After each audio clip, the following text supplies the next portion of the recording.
یہ تھا 5 اگست 2019۔ جس طرح میں نے کہا کہ عمران خان نے ہر جگہ پہ آواز اٹھائی اس کے لیے، لیکن اسٹیبلشمنٹ پیچھے نہیں تھی، اسٹیبلشمنٹ کی پالیسی اور تھی، اور یہاں تک اب انکشاف ہو چکا ہے کہ دفتر خارجہ پر اسٹیبلشمنٹ اثر انداز ہو رہی تھی، اور عمران خان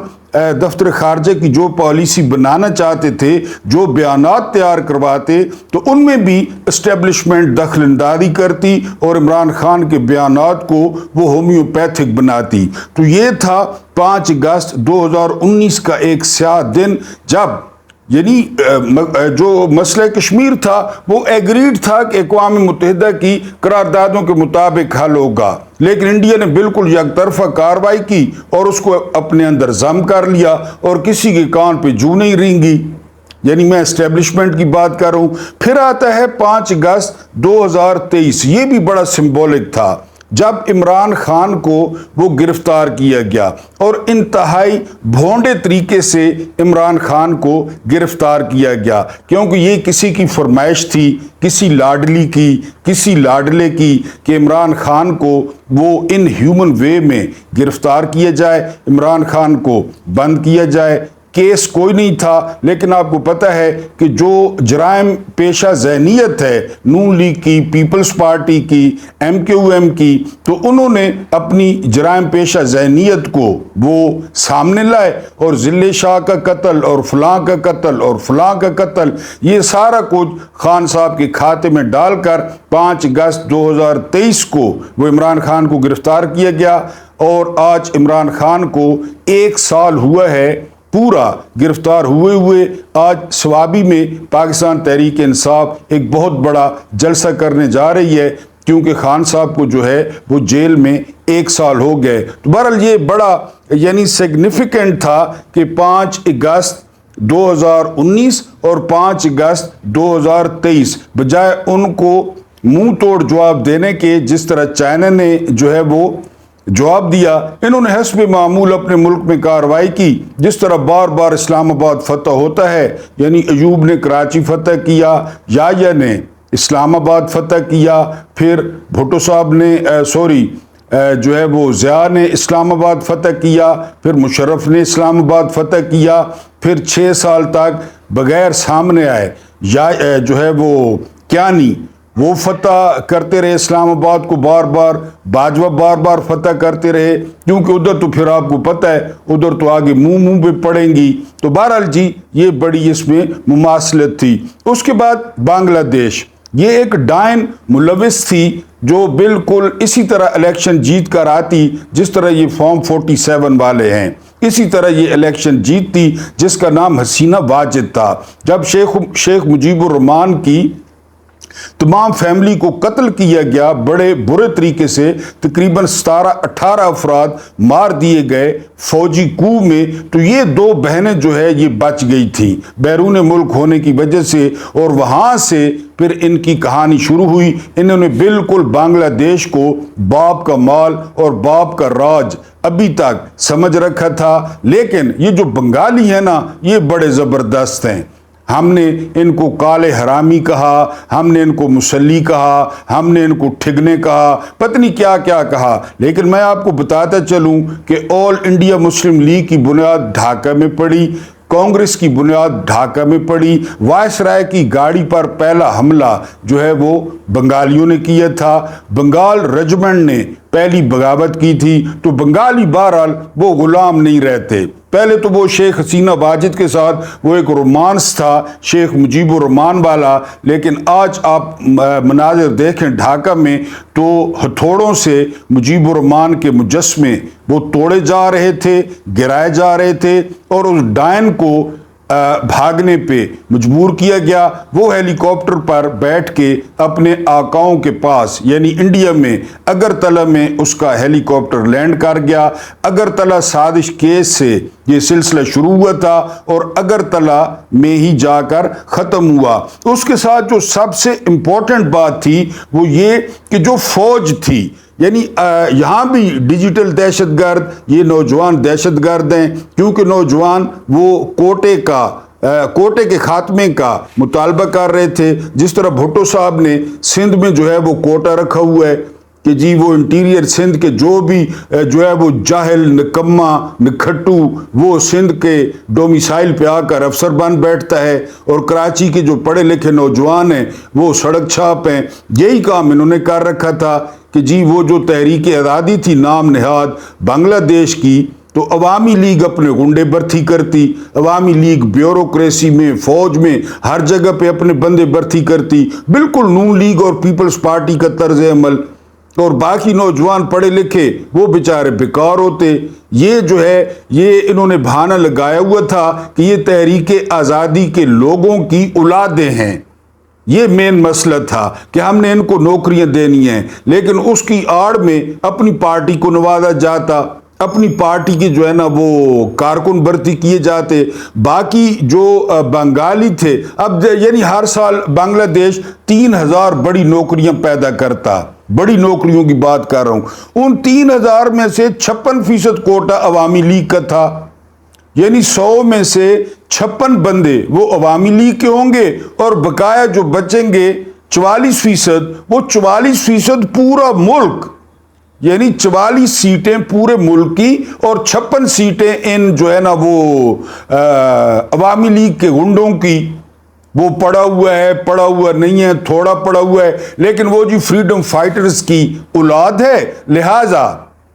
ان کو جو ہے وہ جاب ملتا۔ اس کے خلاف نوجوان اٹھ کھڑے ہوئے، بالکل جائز حق تھا، اور سب سے جو اہم ترین بات تھی وہ یہ کہ فوج نے بجائے چوروں کے ساتھ کھڑا ہونے کے، بجائے چوروں کا دفاع کرنے کے، بجائے چوروں کا سہولت کار بننے کے، بجائے اس ڈائن کی فرمائشیں پوری کرنے کے، کیونکہ پاکستان میں ایک ڈائن کی فرمائشیں وہ پوری کی جا رہی ہیں، بڑے عرصے سے پوری کی جا رہی ہیں، تو فوج نے اس ڈائن کی فرمائشیں پوری نہیں کی، فوج نے سنبھال لیا نظام، اور انہوں نے کہا ہے کہ جو کچھ ہوگا وہ عوام کی مرضی سے ہوگا۔ بہرحال بنگالیوں نے یہ بھی وارننگ دی ہے کہ ہم مارشل لاء کو بھی قبول نہیں کریں گے، ہم ڈھاکہ کی طرف مارچ کریں گے۔ یہ نشانی ہوتی ہے زندہ قوموں کی، اور میں سلام پیش کرتا ہوں بنگالیوں کو کہ انہوں نے ایوب خان کی آمریت برداشت نہیں کی، انہوں نے یحییٰ خان کا ظلم برداشت نہیں کیا، انہوں نے اس ڈائن حسینہ واجد، حالانکہ اس کا باپ نام نہاد جو ہے وہ فادر تھا، بابا قوم تھا بنگالیوں کا، لیکن انہوں نے ناانصافی برداشت نہیں کی، اور صرف 4 لاکھ لوگ۔ ایک تو فوج لوگوں کے ساتھ کھڑی ہو گئی، جو فوج کا کام ہے۔ میں تقریباً اپنے ہر ویلاگ میں کہتا ہوں کہ لوگ ہیں تو فوج ہے، لوگ ہیں تو فوج کا رعب اور دبدبہ ہے۔ جب لوگ ہی نہ ہوں، جب لوگوں کا وجود ہی نہ ہو، جب لوگ ہی آپ سے نفرت کریں، جب لوگ ہی آپ کے بارے میں غلط فہمیاں پھیلائیں، جب لوگ ہی سوشل میڈیا پر آپ پر لعن طعن کریں، تو پھر ان عہدوں کا فائدہ کہ آپ عوام کے ساتھ نہ کھڑے ہوں، اور ایک چھوٹا سا طبقہ جو ہر کوئی جانتا ہے پاکستان میں، پاکستان سے باہر، کہ یہ چور ہیں، یہ لٹیرے ہیں، یہ مینڈیٹ چور ہیں، یہ جیب کترے ہیں، انہوں نے پاکستانی خزانہ باہر منتقل کیا، ان کی باہر جائیدادیں ہیں، ان کی اولادیں باہر ہیں، ان کی عیدیں باہر ہیں، ان کی شبراتیں باہر ہیں، ان کا سب کچھ باہر ہے۔ پاکستان صرف یہ لوٹنے کے لیے آتے ہیں، یہ وائس رائے بن کر آتے ہیں، لیکن مزے کی بات یہ ہے 40 سال ہو گئے ہیں، اس سے بھی زیادہ ہو گئے ہیں، یہ فوج ان کے پیچھے کھڑی ہے۔ فوج نہیں، فوج سے مراد جرنیل ان کے پیچھے کھڑی ہیں کہ ٹھیک ہے جی اس قوم کو ٹینڈ کرو، اس قوم کی لگاؤ ٹیکس ان پہ، لو ان سے بجلیوں کے بل، کرواؤ ان سے خودکشیاں، بیٹھی رہے ان کی بیٹیاں ان کے گھروں میں، ان کے بالوں میں چاندی اترتی رہے، ہمارا سارا کچھ پورا ہو، ہماری پینشن، اور پھر ریٹائرمنٹ کے بعد بھی ہمیں زبردست نوکری مل جائے، وہ پینشن، پھر وہ پینشن، پھر وہ کمیوٹ، پھر وہ الاؤنس، پھر وہ ٹی اے ڈی اے۔ ان کی تو سمجھ ہی نہیں آتی کہ ایک مہینے میں یہ پاکستانیوں سے کتنا بٹور لیتے ہیں۔ جو اور کام کی بات آپ پاکستانیوں کو بتانی تھی کہ اگر ہم غیرت کریں، 25 کروڑ ہیں ہم، اور وہاں پہ کتنے لوگ تقریباً جو ہے اوسطاً باہر آئے، 4 لاکھ لوگوں کے بارے میں کہا جا رہا ہے کہ وہ باہر آئے، ان کے نوجوان ہم سے کم ہیں،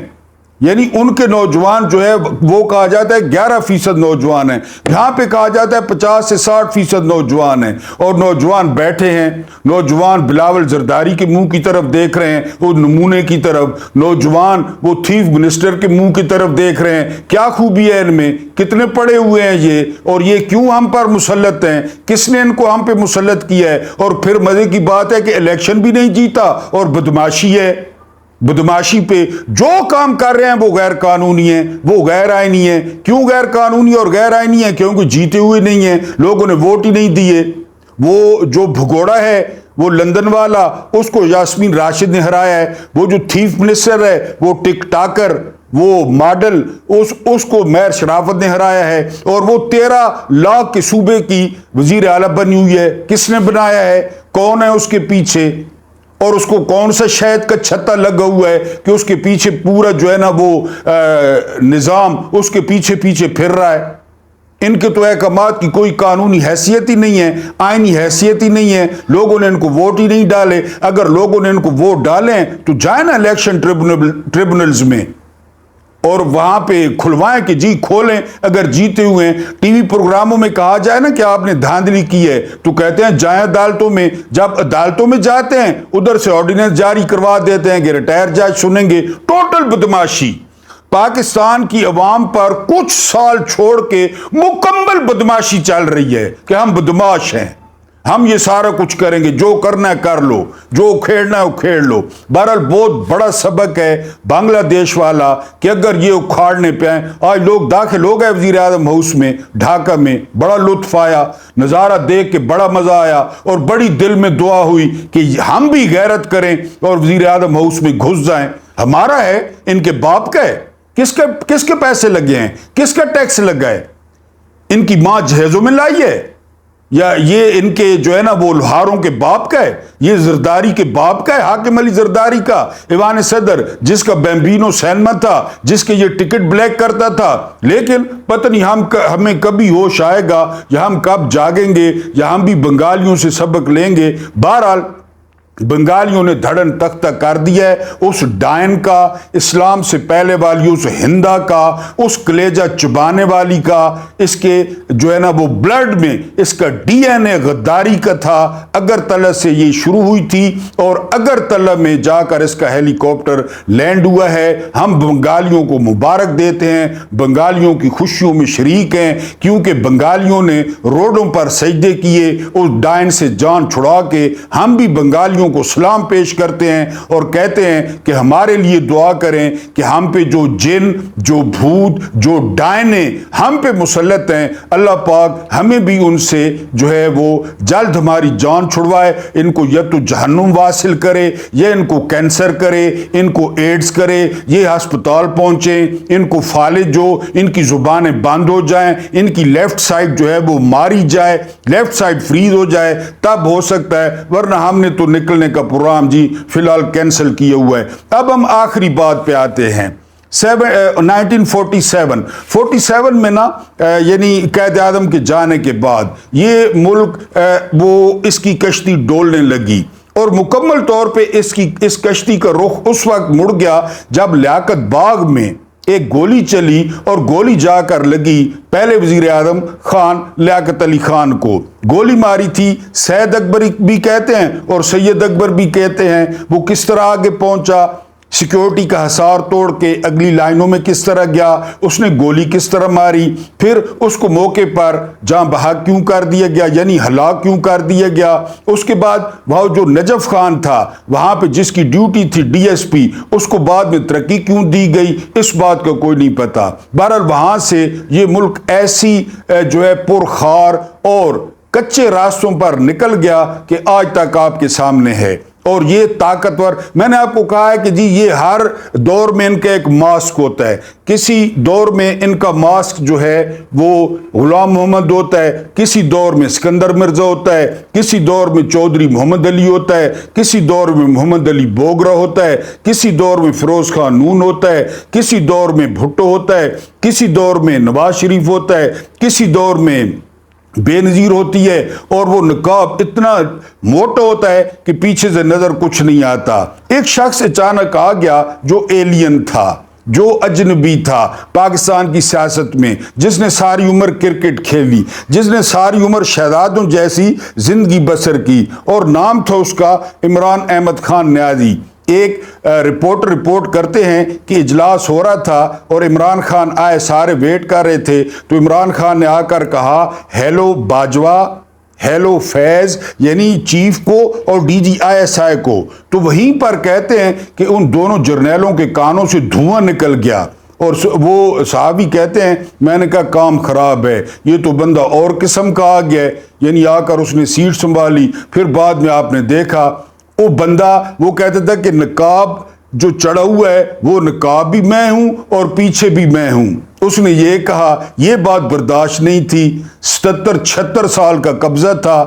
ہم کہیں تو بولیں، ہم کہیں تو دیکھیں، ہم کہیں تو کاٹیں، ہم کہیں تو سنیں، ہم کہیں تو سارا کچھ کیا جائے، اور پھر کریڈٹ اپنا اور جو گالیاں ہیں وہ آپ سنیں۔ شروع سے اسی طرح ہو رہا تھا، یعنی اس بندے کے ساتھ جب وہ بندہ ان کے قابو نہیں آیا، وہ اس بندے نے آزاد خارجہ پالیسی کا اعلان کر دیا، اس بندے نے پاکستان کو اپنے پیروں پہ کھڑا کرنے کی کوشش شروع کر دی کہ کب تک قرض پہ چلیں گے، کب تک ادھار لے لے کے کھائیں گے۔ ان کی جو ہے نا وہ کھڑپینچی خطرے میں پڑنا شروع ہو گئی۔ انہوں نے کہا نہیں جی، یہ تو وارے میں بھی نہیں ہے، یہ صابر مٹھو کو کہہ رہا ہے، یہ کہہ رہا ہے کہ ڈی ایچ اے پہ بھی ٹیکس لگا دیں، یہ کہہ رہا ہے شبر زیدی کو جو ہے نا وہ بیریا ٹاؤن پہ بھی ٹیکس لگا دیں، اور شبر زیدی کا ریکارڈ پہ ہے جو ہے نا وہ بیان کہ مجھے باجوہ نے کہا اگر پراپرٹی پہ ٹیکس لگائیں گے تو پھر کاروبار ہی سارا بیٹھ جائے گا۔ اور یہ بھی شنید ہے کہ فوجی کاروباروں کا آڈٹ بھی اس نے کہا تھا کہ یہ کتنا کما رہے ہیں، کتنا دے رہے ہیں، کتنا ٹیکس دے، یہ سارا کو یہ ناقابل برداشت تھا۔ یعنی آؤٹ آف سلیبس ایک پیپر آ گیا۔ عمران خان پہلے جو چور چکا آتا اس کو فائل دکھاتے، وہ چپ کر کے مرغا بن جاتا، کان پکڑ لیتا، ناک سے لکیریں کھینچتا، گھیسیاں کرتا۔ اس بندے کی فائل نہیں تھی ان کے پاس، یہ بندہ آؤٹ آف سلیبس آ گیا۔ تو بہرحال اس بندے کو پہلے پی ڈی ایم کا کت خانہ اکٹھا کیا گیا، سارا آپ کو پتہ ہے فضل الرحمان کی قیادت میں، جو اپنے آپ کو 70 لاکھ علماء کا جو ہے وہ وارث کہتا ہے، اس کو چن چن کے پاکستان کے سارے چوروں کا سربراہ بنا دیا گیا، سارے چوروں کا۔ اس طرف عمران خان، مہاتر محمد، رجب طیب اردوان، محمد بن سلمان، ان کے ساتھ مل کے اسلامی بلاک کی رشیا، چین کوشش کر رہا تھا، ادھر یہ 70 لاکھ علماء کا، تمام چوروں کا سربراہ بنا بیٹھا تھا۔ اور پھر اس میں ملاقاتیں شروع ہو گئی۔ محمد زبیر کے بیان سن لے، اس میں احمد خان جو پنجاب اسمبلی کا سپیکر ہے وہ دلال تھا، وہ دلہ تھا، وہ ملاقاتیں کرا رہا تھا۔ شہباز شریف ڈگی میں بند ہو کے وہ جا رہا تھا ادھر۔ پھر لندن پلان آ گیا، پھر جو ہے نا وہ ڈیوٹیاں لگائی گئی کہ قاضی فائزہ کی ڈیوٹی کیا ہوگی، شہباز شریف کی کیا ہوگی، مریم کی کیا ہوگی، وہ سارا پھر پلان اس پہ عمل کیا گیا۔ پھر آپ کے سامنے عدم اعتماد کس طرح لائی گئی۔ رات کو 12 بجے عدالتیں، اظہر عباس نے، لیفٹیننٹ جنرل اظہر عباس نے عدالتیں کس طرح کھلوائیں، کیوں کھلوائیں، حالانکہ پارلیمنٹ کی کارروائی میں ان کا کیا کام۔ بہرحال وہ سارا کچھ ہو گیا، عمران کو ہٹا دیا گیا، اور پاکستان کو، جہاں سے پاکستان چلا تھا، وہ لیاقت باغ میں جو گولی چلی تھی، پاکستان کو پکڑ کے 6.2 پہ گروتھ کرتا ہوا ملک، برآمدات ہو گئی، فورن ریمیٹنسز ہو گئے، سیاحت ہو گئی، صحت کارڈ ہو گیا، لنگر خانے ہو گئے، پناہ گاہیں ہو گئیں، اس کے علاوہ راوی انڈس پروجیکٹ ہو گیا، ڈیمز ہو گئے، 3 ڈیم، وہ سارا پاکستان کو گھسیٹ کے وہیں پہ چھوڑا ہے کہ ہم مقتدر ہیں، ہماری بات مانی جائے، ہم جو کہیں وہی کیا جائے، ہم چاہیں۔ میں نے پہلے بھی آپ کو کہا تھا کہ کیا مشکل تھا جرنیلوں کے لیے اگر وہ کالا باغ ڈیم بناتے، اور پاکستان اس وقت 3 روپے یونٹ بجلی لے رہا ہوتا۔ باقی ہر پٹھے کام میں جرنیلوں نے ہاتھ ڈالا، ضیاء نے ڈالا، مشرف نے ڈالا، باجوہ نے ڈالا، کیانی نے ڈالا۔ کالا باغ ڈیم بنوا لیتے، 12 سال ادھر حرام کی تنخواہیں، کیونکہ غیر آئینی تھی نا، ان کی تنخواہیں حرام کی، ان کے پریولیجز حرام کے، ان کا ٹی اے ڈی اے حرام کا، ان کی موت حرام کی، ہم شہید قرار دیتے ہیں۔ جو آیا ہی غیر قانونی ہے، آئین توڑ کے آیا ہے، جو آئین کی جو ہے خلاف ورزی کر رہا ہے، جو آئین کا جو ہے نا وہ کر رہا ہے، وائلیٹ کر رہا ہے، جو آئین توڑ رہا ہے، جو آئین کے اندر نہیں رہتا، اس کا جو خان جیت گیا، نام نہاد طاقتور ہار گئے، اس کا جو بی پارٹ ہے وہ انشاءاللہ ملتے ہیں اگلے ویلاگ میں، جلسے کی بھی آپ کو رپورٹ دوں گا۔ اللہ پاک آپ کو آسانیاں عطا فرمائے، آسانیاں بانٹنے کی توفیق عطا فرمائے۔ اللہ پاک آپ کے اور میرے مرحومین اور بزرگوں کی